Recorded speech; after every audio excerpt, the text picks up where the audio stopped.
flex ko lang yung ginawa kong wrapper kanina. Gumawa ko ng lumpia wrapper. So, ganito siya. For the first time, ayan. Ngayon, gagawa ako ng, kasi natakam ako. Gusto kong gumawa ng aking meriendang Shanghai toge. Ayan. So, homemade siya. Ito yung ginawa ko. So, mga ilang piraso lang to. Ito, hindi siya perfect. Ayan. So, hindi ko pa siya na perfect, pero pwede naman siyang gamitin. So, ayan, try out lang, di ba? O, di ba? Not bad. Try out. Okay naman siya, oh. Pwede naman siyang pang-wrapper.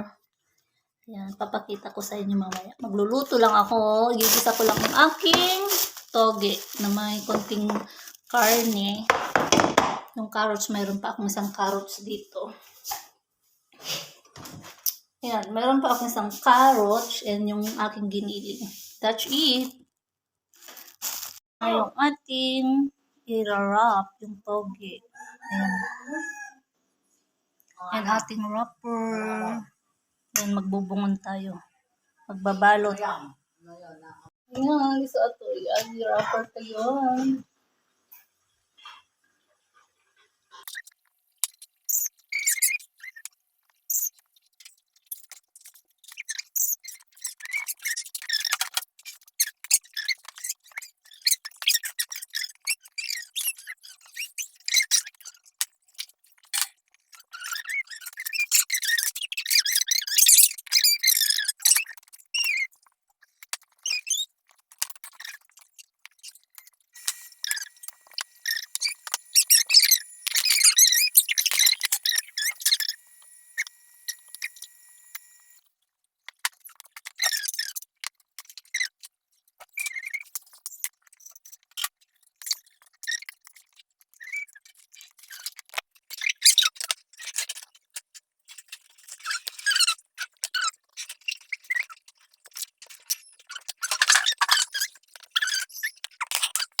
Sarap din ito. Magluluto ako.